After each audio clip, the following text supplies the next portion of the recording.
Salut à tous, aujourd'hui on repart sur une autre illustration parce que la dernière ça m'a pas mal plu de faire ça. Donc on part sur une nouvelle, c'est celle que vous avez déjà vue, que je vous ai montrée sur Facebook et Instagram. Si vous ne me suivez pas encore, il y a les liens évidemment dans la description. Donc c'est l'illustration qui ressemble à ça. Et on va regarder étape par étape comment est-ce que ça s'est construit. C'est pas comme ça, voilà. Donc je vais pas le mettre en vitesse 1 parce que ça dure 55 minutes. Donc je vais le mettre en vitesse, vitesse 2,5 quoi. Je pense que ça va le faire. Donc pour commencer, j'ai commencé par avoir un format d'image. J'ai pas trop réfléchi au format d'image, d'ailleurs c'est quelque chose que je devrais faire finalement, parce que réfléchir au format de son image, ça permet vraiment de savoir comment est-ce qu'on va composer la chose, où est-ce qu'on va placer nos éléments, donc savoir si c'est un format qui est plus long que large ou plus large que long, etc. etc. Donc là c'est quelque chose, dans ces images-là, auquel je réfléchis pas forcément, et c'est pas vraiment bon, parce qu'il faut vraiment réfléchir à ce genre de choses. Donc je vais pas parler en détail de ce qui se passe ici, j'ai envie de vous parler aussi plus globalement de comment est-ce que je débute en speed painting et même en peinture numérique plus globalement, parce que j'avais déjà fait un petit peu des petites choses au fil des années, mais je m'étais jamais vraiment mis sérieusement à ça pour vraiment apprendre à comment gérer les couleurs, comment gérer les lumières, et c'est pas vraiment que la technique, c'est aussi comment gérer les choses pour raconter au mieux les histoires que je fais. Donc pour l'instant, j'ai vraiment l'habitude de faire des dessins ou des images qui n'ont pas vraiment de but défini, ou plutôt qui sont juste une image qui est censée marcher en tant qu'elle-même, mais qui n'est pas dans un projet plus grand. Par exemple, ces images-là, ce ne sont pas pour des animations, ce ne sont pas pour des films, ce ne sont pas pour des projets où il y aura d'autres images et une histoire plus complète. Je lance juste mon logiciel et je démarre comme ça. Donc je sais pas trop où je vais au moment où je le fais. Mais en tout cas, c'est vraiment pour l'instant le genre de choses que j'ai, cette dimension, on va dire, d'improvisation. Et il faut aussi que je m'oriente vers des choses soit plus poussées au niveau de la technique, c'est-à-dire de partir avec en tête de travailler tel ou tel élément de mon image, ou alors avec en tête le fait de raconter exactement telle ou telle histoire, et de ne pas être simplement dans le flou et faire des choses comme ça un petit peu au hasard, même si c'est aussi assez stimulant parce que on sait pas trop où on va. Et c'est d'ailleurs le problème dans l'illustration, pas celle-ci, mais dans celle qui a suivi, que je vous montrerai dans une prochaine vidéo, je pense, où je vous parlerai comme ça, que vous avez peut-être déjà vu d'ailleurs au moment où sort la vidéo, parce que je l'ai diffusée un peu partout. Mais en tout cas, dans la dernière illustration, c'était un peu plus compliqué parce que je savais vraiment pas du tout où j'allais, et j'ai eu du mal à composer déjà, et ensuite à jouer correctement avec les couleurs. Donc en parlant de couleurs ici, c'est vraiment une seule couleur pour le coup. Je me suis contenté de rester ici, dans la barre verticale, de rester dans cette partie du jaune. Et ensuite, je vais simplement aller me balader dans toute la zone ici. Et c'est pour ça que l'image paraît vraiment très harmonieuse au niveau des couleurs. Parce que justement, c'est une seule couleur qui est déclinée. Ce qui permet vraiment d'avoir pas de choses qui vont jurer, pas de choses qui vont trop contraster, pas de choses qui vont choquer lorsqu'on va les voir. Donc le fait que ça puisse choquer, ça peut être utile justement parce que si vous mettez là-dedans un gros truc bleu ou un gros truc, je sais pas par exemple très vert, ça va vraiment beaucoup ressortir et à ce moment-là votre élément va beaucoup être mis en valeur, mais c'était pas ici l'objectif. Et vous verrez aussi qu'il y a pas mal de contrastes, etc. Donc par rapport au fait de faire de la peinture numérique, même d'apprendre la peinture plus globalement, mais là je parle spécifiquement de comment faire sur ordinateur, il y a plusieurs logiciels disponibles. Donc là évidemment vous voyez ici que j'utilise, pas ça, pas VLC, hein, que j'utilise Photoshop, parce que là je suis en plein écran donc du coup vous voyez le truc là, que j'utilise Photoshop depuis quelques temps maintenant, parce qu'au départ j'étais sur GIMP, surtout quand j'étais sur mon petit ordinateur avant. Maintenant je suis passé sur le MacBook et j'ai pris surtout ça, c'est-à-dire le Creative Cloud. Donc ici j'ai accès à absolument toutes les applications développées par Adobe, donc que ce soit Premiere sur lequel je fais mon montage, After Effects j'ai pas encore vraiment testé, il y a aussi Animate, mais je l'utilise pas vraiment parce qu'il faudrait peut-être que je l'essaye histoire de voir comment ça marche, mais je l'utilise pas parce que pour mes animations bah, j'utilise TV Paint, et d'ailleurs TV Paint je peux aussi l'utiliser pour faire mes peintures, sauf que pour l'instant j'ai pas encore l'habitude de faire les peintures et j'ai vraiment le réflexe d'aller sur Photoshop quand je veux dessiner comme ça, mais je testerai aussi sur TV Paint pour voir comment est-ce que je peux faire aussi ce genre d'illustration, surtout que sur TV Paint, vous l'avez déjà vu dans la vidéo que j'avais fait sur comment j'avais fait ma vidéo animée, vous avez vu qu'on peut enregistrer directement ce qui se passe seulement dans le cadre et pas ce qui se passe sur tout l'écran. Donc ce qui me permet vraiment d'enregistrer l'image en elle-même pendant qu'elle se construit et de ne pas avoir ensuite à zoomer dans une image comme celle-là. Donc c'est aussi vraiment super efficace et super pratique. Mais par rapport au logiciel, donc il y a TV Paint ou Photoshop qui sont payants, il y a aussi GIMP qui est gratuit, il y a Krita aussi qui est pas mal, j'ai pas eu le temps de beaucoup le tester parce que je l'ai testé simplement sur mon ancien PC, mais maintenant que je l'ai plus, ben, j'ai pas remis Krita parce que j'ai accès à Photoshop maintenant. Et il y a aussi un que vous êtes beaucoup à utiliser, je crois, qui s'appelle Paint Tool Sai, enfin je sais plus exactement le nom, mais en tout cas où il y a aussi Manga Studio, je crois, ce genre de choses. Donc je crois que ce sont des logiciels qui sont un petit peu moins chers et qui sont surtout beaucoup utilisés par ceux qui se lancent. Donc pour cela, j'ai pas encore du tout testé comment ça marche, mais ce qu'il faut bien prendre en compte et ce qu'il faut bien voir, c'est que dans Photoshop ou dans n'importe quel autre, j'utilise pas d'outils qui sont incroyables et qui sont pas trouvables ailleurs.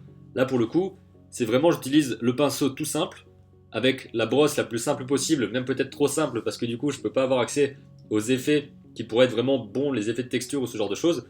Pour l'instant je reste très simple comme ça. J'utilise simplement ici en cliquant là pour avoir la pression disponible sur mon stylet.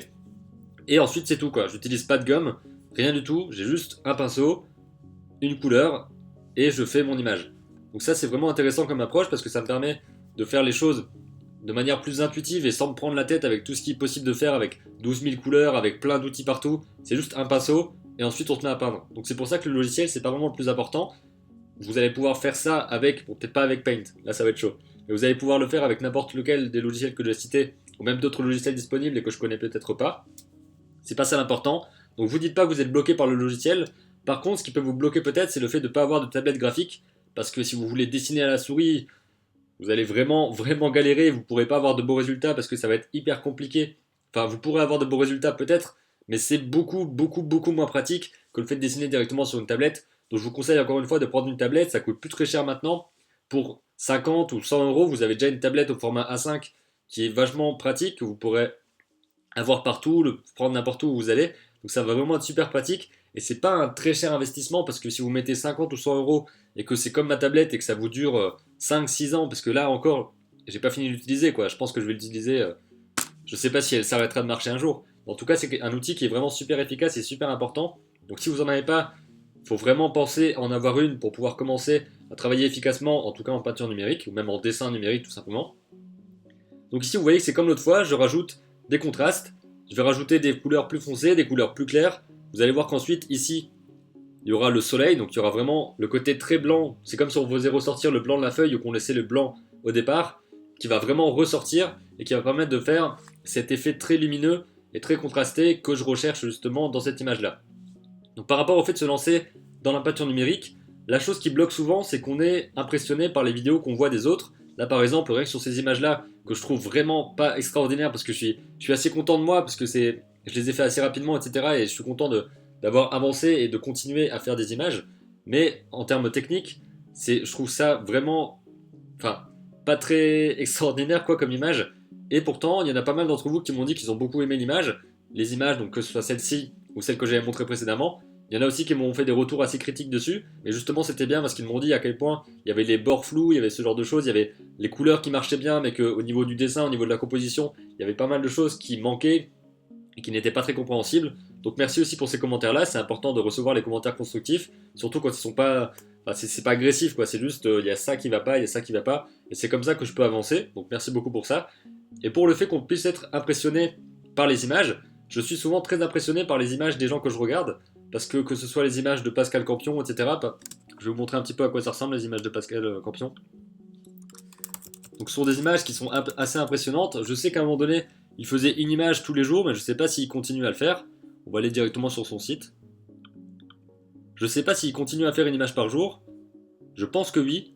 Mais en tout cas, ce qui est super impressionnant dans ces images, c'est à quel point les couleurs sont simples, les formes même sont assez simples, mais que tout fonctionne parfaitement, et surtout les ambiances lumineuses sont assez incroyables. À quel point il arrive à retransmettre la lumière, à faire ressentir vraiment la chaleur de la lumière et de la lumière qui rentre dans une pièce ou qui soit à l'extérieur, etc. Alors que là, simplement, c'est juste le blanc de la page ou alors un jaune très très très clair, et juste en contraste avec le reste, ça crée cet effet de lumière là, et je pense que c'est l'un des meilleurs, ou en tout cas qui produit autant sur internet, qu'il y a vraiment autant de qualité là-dedans. Et le truc, c'est qu'il fait ça hyper rapidement. Je crois qu'en une heure ou quelques heures, il fait ce genre d'image et il en fait une par jour, si je ne me trompe pas. Donc là, le 19, le 20, le 21, le 22, le 23. Donc il continue vraiment à faire une image tous les jours, alors qu'à côté, il a son travail d'illustrateur et que ça fait partie de son boulot également, parce que je pense qu'il vend aussi ces images-là. Mais ça fait vraiment partie de sa journée, et c'est à quel point il a vraiment ancré cette habitude-là de continuer à faire ce genre d'image. Donc on va continuer ici à regarder ce qui s'est passé là.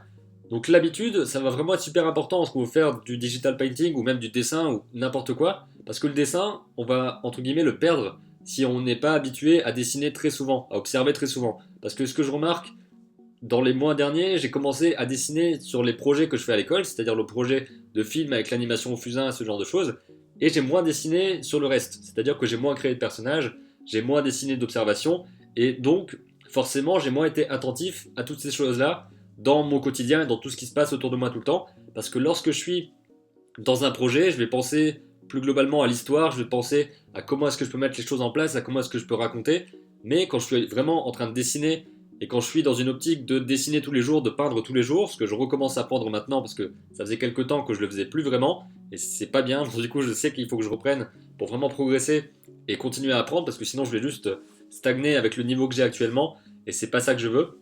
Donc pour progresser comme ça, il faut vraiment se mettre dans l'état d'esprit qu'on dessine tous les jours. Et l'une des choses qui est assez efficace, qui est encore partagée par Andrew Price sur Blender Guru, dont je vous ai parlé dans la dernière vidéo, enfin dans la vidéo précédente, le podcast précédent. Je vais appeler ça un podcast parce que c'est une vidéo longue où on discute ensemble, donc je me dis qu'on va appeler ça un podcast.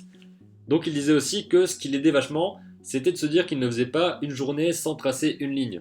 Et tracer une ligne, c'est pas grand chose, on est d'accord. Donc ça veut dire que n'importe quand, dans la journée, on sait que la journée n'est pas finie si on n'a pas tracé quelque chose sur son papier. Et il y a aussi tout le côté processus, le côté préparation, parce que si on se dit que tous les jours on doit dessiner quelque chose, il faut forcément préparer tout ça, il faut avoir son carnet, il faut avoir son crayon, il faut être prêt, il faut être assis pour dessiner son truc, et au moment où on est assis, bah, finalement tout est prêt, tout est là, et on trace la première ligne, et finalement on s'arrête jamais à la première ligne, on commence à dessiner, et ça se trouve on finit par dessiner 1 heure ou 2 heures, et à faire plein de choses, faire plein de dessins, qui vont peut-être aboutir à un dessin en particulier qui va nous amener à une autre idée, et ça va être tout un cheminement comme ça. Donc ce qui est important, c'est de rester toujours dans cet état d'esprit de il faut que je dessine, il faut que j'observe, et il faut que j'avance et que je progresse. Donc c'est vraiment comme ça que vous allez pouvoir faire, c'est pas simplement en regardant les autres qui dessinent et qui font, etc., et se dire ah bah un jour moi aussi j'aurai un carnet et puis bah je dessinerai des trucs. Il faut vraiment, c'est le truc le plus simple possible quoi. Vous avez une feuille, un crayon et vous commencez à observer ou à dessiner des personnages ou à recopier ce que vous aimez. Parce que recopier, il faut bien voir que c'est pas une mauvaise chose. Il faut juste recopier intelligemment. Je sais plus si on en avait déjà parlé dans une vidéo. Je pense que oui. En tout cas, globalement et très vite, recopier c'est bien. Il faut juste recopier en analysant les choses. Il faut pas recopier simplement le contour, recopier la surface. Il faut vraiment recopier pour voir un petit peu comment est-ce que ça s'est construit. Donc peut-être diviser votre image pour voir où sont placés les différents éléments. Diviser votre image en différents volumes pour savoir que la tête est un volume, que le corps est un autre volume, et comment est-ce qu'ils ont été placés. Il faut savoir aussi comment est-ce que tout a été construit. Donc si vous avez accès au blog par exemple de l'artiste qui montre des croquis, vous allez pouvoir observer à quel point il y a une recherche avant d'arriver à la peinture ou au dessin qui est fini. Donc si vous avez accès à ça, vous allez plus facilement comprendre à quel point il y a plein de choses derrière qui amènent à ce que vous voyez au final. Et sinon, il faut vraiment chercher à comprendre ça. Il ne faut pas se dire que l'image finie, c'est comme ça, parce que même si vous voyez quelqu'un, je sais pas, comme Feng Zhu par exemple, qui fait pas mal de concept art et qui a une chaîne super intéressante, je vous mets aussi le lien dans la description, où il y a beaucoup de vidéos assez longues sur plein de concepts différents, que ce soit les références, les inspirations sur comment faire des effets de lumière dans de la peinture numérique, parce que lui, globalement, il fait ça, il fait de la peinture numérique pour des jeux vidéo et pour des films. Il est concept artiste, donc il dessine des scènes clés qui doivent aider à visualiser comment sera la scène dans le film ou dans le jeu ou ce genre de choses. Et justement, quand on le voit, on a l'impression que c'est fait hyper rapidement parce qu'il peut produire quelque chose en quelques heures, en accéléré, donc ça va en 10 minutes, on va voir quelque chose d'assez abouti, d'assez beau, d'assez magnifique même, qui est super bien fait et qui est fait super rapidement, et on sait qu'il est parti juste de la feuille blanche qu'on voit au début. Donc on a l'impression qu'il met juste les éléments les uns par-dessus les autres, et que ça va super vite et que c'est hyper facile. Mais justement, ce qui est super compliqué, c'est de faire croire que c'est facile. Parce que lorsqu'on regarde quelque chose et qu'on a l'impression que c'est simple, c'est souvent parce qu'il y a un travail énorme derrière, et ça souvent quand on est débutant et qu'on débarque dans le truc, on voit ça et on se dit, il est trop fort. Bon ok, ce mec là est trop fort, ça c'est sûr et certain, mais on se dit juste, il est trop fort, il fait ça hyper vite, et on n'arrive pas trop à comprendre comment il fait. Donc c'est pour ça que les timelapses, ça vous permet déjà d'être inspiré, d'être motivé, mais il faut surtout pas que ça devienne le truc qui va vous démotiver, parce que si on voit, soit vous pouvez voir ça et vous dire, il est vraiment très très fort, et moi pour l'instant j'en suis là, et je suis vraiment nul, et j'arrive pas à faire les choses comme je veux, etc. Soit vous vous dites que lui il est là, qu'il y a d'autres personnes qui sont au-dessus, d'autres personnes qui sont en dessous, que vous êtes ici, et que vous allez avancer petit à petit pour tendre vers ça, que ça devienne une sorte de modèle, pas pour copier, mais que ce soit un modèle, une référence pour continuer aussi à avancer et à apprendre avec ce que fait la personne et avec ce que vous conseille la personne. Surtout que Feng Zhu, c'est vraiment... Il a une école aussi, je crois, qui s'appelle la Feng Zhu School, peut-être. Je suis pas sûr, mais je crois que c'est ça. Où il y a vraiment beaucoup de conseils. Il y a beaucoup de cours en ligne aussi, comme Bobby Chiu, dont je vous avais déjà parlé dans d'autres vidéos. J'ai pas encore regardé des vidéos payantes de lui, mais il y a un cours qui s'appelle... Comment est-ce que ça s'appelle? Je crois que c'est Schoolism. Où en gros, on paye tous les mois quelque chose. Donc je suis pas inscrit à ça, mais ça a l'air intéressant. Où on paye tous les mois pour avoir accès à plein de cours différents. Dès qu'il y a un cours nouveau, bah évidemment, comme on a un abonnement, on a accès à ça. Donc il y a plein de concept artistes, de character designers, d'animateurs aussi, je crois, qui montrent plein de choses et qui produisent plein de formations auxquelles on a accès en ligne directement. Et ce sont vraiment des pics de progression parce qu'on peut vraiment avoir accès à beaucoup d'expériences. Ça peut être 10, 20 ans parfois d'expérience compilées en quelques heures qui vous permettent vraiment d'avoir tous les conseils que ces mecs-là ont mis super longtemps à obtenir et à comprendre surtout. Donc c'est vraiment ça l'intérêt de se former en ligne ou en école, c'est qu'on a accès à l'expérience des gens et qu'ils peuvent la partager et qu'on n'a pas à apprendre tout seul. Même si je suis un petit peu un adepte de tout faire tout seul, c'est vraiment super important de prendre l'expérience des gens et de voir comment est-ce qu'ils sont arrivés là où ils arrivent et de piocher dedans ce qui nous sert à avancer nous aussi. Donc par rapport à ça, ce qui peut bloquer souvent pour commencer la peinture numérique, c'est vraiment ça, de se dire que les autres sont très forts, que nous, on n'arrive pas à faire les choses, et donc on est bloqué, on n'arrive pas à se lancer. Alors que justement, ce qu'il faut, c'est ne pas se dire ça, je sais que c'est pas évident, mais c'est ne pas se dire ça, et de simplement se lancer, ouvrir un premier fichier, et commencer à faire, utiliser un calque, et puis juste commencer à dessiner des trucs, faire des croquis aussi à côté, pour par exemple définir votre composition, si vous n'arrivez pas à faire quelque chose en improvisation. D'ailleurs, il faudrait aussi que je fasse des choses plus précises au niveau de la composition, et ne pas y aller comme ça en freestyle, parce que ça sert pour un exercice, mais l'image en elle-même peut ne pas forcément être aussi parlante que si je l'avais travaillé au départ, que si j'avais peaufiné la manière dont l'histoire est racontée, la manière dont les éléments sont disposés. Donc ça, c'est aussi à travailler. En tout cas, il faut arrêter de se dire qu'on va pas se lancer parce que c'est trop difficile, parce que, je le répète tout le temps, mais je vous le redis encore une fois, si vous vous lancez maintenant, vous allez vous planter maintenant, ensuite vous allez pouvoir avancer, et si vous vous lancez dans 3 ans, vous allez vous planter dans 3 ans. Donc du coup, vous aurez plus ou moins perdu 3 ans, vous n'aurez pas progressé. Donc c'est hyper important de se lancer. Et c'est aussi important, par exemple, je sais que la plupart d'entre vous sont assez jeunes, j'ai regardé un petit peu les statistiques, je sais que on va dire que 60% des gens qui regardent, même peut-être 70%, ont entre 18 et 34 ans, et la plupart c'est 18-24 ans. Donc la plupart aussi qui ont 18-24 ans, c'est peut-être des comptes qui sont un petit peu plus vieux que leur âge vrai, parce que je crois qu'on peut pas être sur YouTube avant 13 ans. Donc je pense qu'il y en a peut-être certains d'entre vous qui ont mis un âge supérieur histoire de passer. En tout cas, voilà. Donc c'est... qu'est-ce que je voulais dire? La plupart d'entre vous sont assez jeunes, et c'est justement l'occasion d'apprendre plein de choses, parce que quand on est assez jeune, on a aussi pas mal de temps pour faire les choses. Je ferai sûrement une vidéo, peut-être quelque chose de plus complet, où je parlerai de pourquoi c'est important de se lancer et de travailler là-dessus quand on est étudiant, parce qu'on n'a pas encore toutes les responsabilités et tout ce qu'il y a autour. Je précise que je suis encore étudiant pour ceux qui ne sauraient pas. Donc on n'a pas tout ce qui se trouve autour lorsqu'on a peut-être un travail ou quelque chose comme ça, où c'est un travail, surtout si c'est un travail où c'est pas notre domaine, où on a envie de dessiner et d'apprendre à faire de l'art à côté, mais que c'est pas notre travail principal. À ce moment-là, c'est peut-être difficile de gérer les deux, alors que je sais que quand j'étais en primaire, c'était évidemment différent parce que c'était des choses moins abouties, c'était plus de dessiner comme ça juste pour le fun. En tout cas, dès le lycée, j'ai essayé de dessiner mieux, de mieux apprendre et de vraiment me former parce que j'avais compris tout ce qu'il y avait sur internet, tout ce qui était disponible partout, en français, en anglais, il y a vraiment beaucoup de choses. Et je me suis dit que c'est en investissant vraiment ce temps-là, parce que quand on est au lycée, ou même en école supérieure par exemple, on est beaucoup pris par nos études, c'est vrai, on a beaucoup de devoirs, etc. Mais je pense que c'est moins difficile de dégager du temps. Quand je dis dégager du temps, c'est pas dégager 20 heures par semaine, mais c'est juste dégager peut-être 5 heures dans la semaine, 1 heure par jour, par-ci par-là, une demi-heure, qui vous permet de progresser là-dessus. Ce qui est important, c'est vraiment d'aller petit à petit, d'y aller régulièrement, de pas faire 5 heures le week-end et rien dans la semaine. Je pense que c'est beaucoup mieux de faire 20 minutes par jour, de dessiner, d'observer, de remplir des carnets et de faire comme ça en fait les choses. Donc là, il faut vraiment vous lancer tant qu'on est dans cette situation-là, parce que plus ça avance, plus c'est compliqué, et c'est un petit peu comme dans... C'est pas pareil, mais à l'échelle d'une journée, c'est aussi ça. C'est quand on a du mal à se lancer dès le matin, ensuite on repousse, et le plus dur, c'est de démarrer la chose. Donc voilà, c'est juste un conseil, c'est vraiment de démarrer les choses maintenant, de vous lancer, de ne pas attendre de faire la chose parfaite parce que ça ne viendra pas. Là par exemple, je vous montre des choses qui sont très imparfaites ici, je vous montre comment est-ce que j'essaie de faire les choses, comment est-ce que je passe 1 heure à faire une peinture. Et voilà, je vous montre juste comment est-ce que je fais les choses petit à petit, et vous me voyez aussi évoluer dans ce que je vous propose. Donc là, vous voyez que j'ajoute un vaisseau. Au départ, je savais pas qu'il allait être là, mais j'ai décidé de mettre un vaisseau sur l'image. Donc j'ai eu un peu de mal à ce niveau-là, parce que je voulais faire quelque chose, enfin, qu'on voit qu'il soit à contre-jour, parce qu'il est vraiment il est entre nous et le soleil, quoi. Donc il doit vraiment être très sombre, et en même temps avoir une petite lumière autour. Je suis pas certain de comment la lumière serait reflétée dans la réalité, donc c'est pour ça aussi que j'ai eu du mal, parce que là je pense que ce rayon de lumière que j'ai mis ici, je pense pas qu'il serait là, vu comment les choses sont placées, il devrait pas être là. Et j'ai un peu tendance à mal placer mes lumières parce que j'ai pas assez observé des références. Et vous voyez, enfin vous allez voir plutôt, qu'ensuite je vais voir que ça ne marche pas.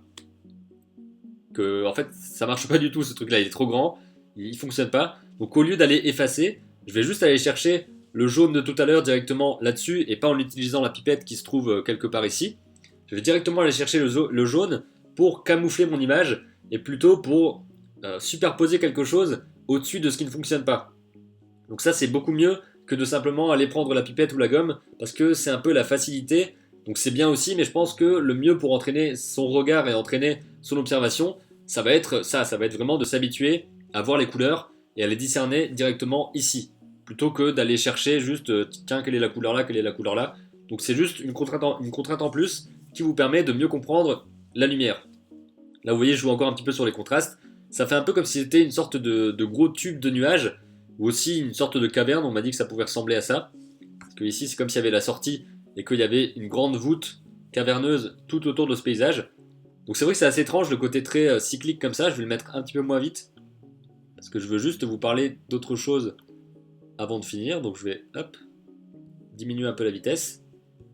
Et par rapport à ce que je voulais vous dire, si ici le but c'est de voir les couleurs et de mieux observer, donc ça rejoint ce que je disais au début, si on est vraiment dans cette optique de dessiner tous les jours, de peindre tous les jours quelque chose, et de s'entraîner sur les couleurs et sur les lumières, on va être beaucoup plus attentif à tout ce qui se passe à ce niveau-là, dans nos journées, dans tout ce qu'on voit finalement. Parce qu'on a l'habitude de se balader peut-être, de marcher un peu partout, et de faire notre vie sans vraiment observer ce qui se passe, mais dès qu'on se met à dessiner, et surtout dès qu'on se met à peindre, parce que là ici depuis quelques jours, je fais ce genre de peinture que je vous présente, donc j'ai plus l'habitude de chercher les couleurs, et maintenant je me rends compte que dès que je regarde quelque chose, je me mets à imaginer où est-ce qu'il se placerait dans la palette des couleurs et comment est-ce que je pourrais le rendre, parce qu'il y a la couleur de l'objet en lui-même, par exemple qu'il soit bleu clair ou alors qu'il soit rouge, etc. Il y a la couleur de l'objet, mais il y a aussi la couleur qu'il prend avec la lumière. L'exemple que j'ai eu lorsque j'avais fait cette image-là, ensuite je suis sorti, et c'était en fin de journée, je pense. Donc du coup, il y avait cette teinte bleu rosé dans le ciel, ce qui fait que tout, désolé, ce qui fait que tout autour de nous était vraiment très emprunt. Enfin, ça m'a perturbé cette sonnerie, mais c'est pas grave. Que tout ce qui était autour de ça, bah, c'était beaucoup plus bleu et rosé finalement, et que c'était des couleurs qui se mélangeaient. Donc ces couleurs-là qui se mélangent, on a vraiment du mal à les discerner d'habitude, ou en tout cas on n'y fait pas attention.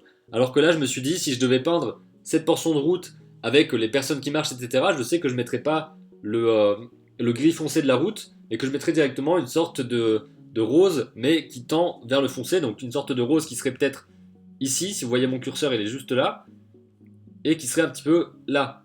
Donc je pense que je sais un petit peu mieux gérer les couleurs, il faut vraiment observer ça. Et c'est pareil pour les formes, parce que lorsqu'on dessine, on est forcément la forme, la perspective de comment mettre un objet, de comment dessiner un objet de la bonne manière. Et dès qu'on observe quelque chose, au lieu de simplement voir l'objet ou de simplement voir un contour, parce qu'on est vraiment tenté de mettre un contour partout, alors que dans la réalité, il n'y a évidemment pas de trait de contour autour des choses. Donc au lieu de voir ça, on voit réellement la forme. Par exemple, si je regarde ma lampe qui est juste là, je vois un long cylindre, ensuite un cylindre beaucoup plus aplati en dessous, et deux cylindres qui sont comme ça. Bon là vous voyez pas la lampe, donc ça sert un petit peu à rien ce que je vous dis, mais en tout cas on arrive à le diviser. C'est quand on fait du dessin ou même quand on fait de la 3D. Je me remets aussi un petit peu à la 3D avec Blender, mais je me suis pas remis à fond dedans, j'essaie de revoir des tutoriels, etc. Mais en tout cas, même quand on se remet à la 3D, on a tendance à voir les objets en 3D partout, à voir à quel point les faces pourraient être mises ensemble. Donc là voilà, j'ai fini l'illustration. Donc on a vraiment tendance à voir à quel point les images sont mises ensemble, et pas les images, les faces, ce que je voulais dire, à décomposer les choses. Quand on voit une maison, on imagine vraiment à quel point c'est un cube avec des faces qui sont extrudées, etc. Donc toutes ces choses-là, ce qui fait que l'état d'esprit dans lequel vous êtes lorsque vous allez commencer à dessiner, lorsque vous allez commencer à peindre, lorsque vous allez commencer à faire de la 3D, c'est vraiment là-dedans que vous devez baigner en permanence, aussi dans les livres, dans les films, dans tout ce que vous lisez, parce que c'est simplement en vous entourant de toutes ces choses-là que vous allez pouvoir débuter plus facilement et que vous allez pouvoir surtout avancer plus facilement. Parce que si vous n'avez pas si vous n'avez pas des journées qui sont aussi centrées autour de ça, centrées autour de ce que vous voulez accomplir dans le terme artistique, dans le terme de vos créations, vous allez moins être attentif à tout ce qui se passe. Je pense qu'on reparlera un petit peu de ça, du fait d'être attentif à tout ce qui se passe pour vraiment capter que ce soit les choses intéressantes au niveau des images, au niveau du son, etc., ou même au niveau des opportunités, des rencontres avec les gens. Il y a vraiment une sorte de mentalité à avoir qui vous permet, entre guillemets, d'attirer ces choses-là. Quand je dis attirer, c'est simplement d'être plus attentif et de voir ce qui est là. Et je bug toujours à la fin des vidéos, de voir ce qui est là et de ne pas le louper finalement. Parce que si vous n'êtes pas attentif, il peut y avoir un truc génial qui passe devant vous, vous ne le verrez pas parce que vous n'êtes pas dans l'état d'esprit où vous devez voir cette chose-là pour avancer. Donc j'espère que c'était assez clair. Je vais m'arrêter là pour cette vidéo. J'espère que ça vous a plu, le fait ici de parler un petit peu plus de la création en général. J'espère aussi que cette vidéo-là est l'occasion un petit peu... Je vais reprendre. J'espère que cette vidéo-là est l'occasion, un petit peu comme la dernière, de parler un petit peu plus de sujets spécifiques. Donc là, j'ai parlé spécifiquement de comment se lancer, de ce qui peut nous bloquer et de comment un petit peu avoir une concentration plus accrue là-dedans. Et si vous avez des questions plus spécifiques par rapport à la création, à la motivation, des choses qui vous bloquent, des choses qui vous gênent ou des choses dont vous avez simplement envie de discuter, vous pouvez les proposer dans les commentaires et on pourra, pour les prochaines vidéos où je montre une illustration et où je discute par-dessus, on pourra parler que ce soit de concentration, de motivation, de choses particulières par rapport aux études, par rapport au fait de dessiner telle ou telle chose, par rapport à comment se motiver et être ambitieux, comment ne pas craindre la critique ou ce genre de choses. Il y a vraiment beaucoup de sujets qui peuvent être intéressants, donc je vous conseille de mettre dans les commentaires ce qui pourrait vous intéresser pour que je puisse en discuter la prochaine fois avec vous dans la prochaine vidéo. J'espère que celle-ci vous a plu, et je suis content des retours que vous avez donnés pour la dernière, parce que c'est typiquement le genre de vidéo apparemment que vous aimez bien écouter, qui sont assez longues, et aussi qui sont, on va dire, de bons fonds sonores lorsque vous dessinez. Ça vous permet d'écouter, de regarder tout en faisant vos croquis à côté. Donc ça peut exactement être ça, le fait que je parle et qu'il y ait ça qui se passe, et que pendant ce temps-là, ce soit votre temps de dessin, c'est votre session de dessin où vous écoutez ce podcast. Donc c'est vraiment intéressant de me dire ça, et c'est aussi motivant parce que je sais qu'il y a plein de sujets qui peuvent être intéressants de traiter. Donc je commence à m'éterniser un petit peu, je vous dis à très bientôt pour une nouvelle vidéo, et d'ici là, comme d'habitude, créez vos images et racontez vos histoires.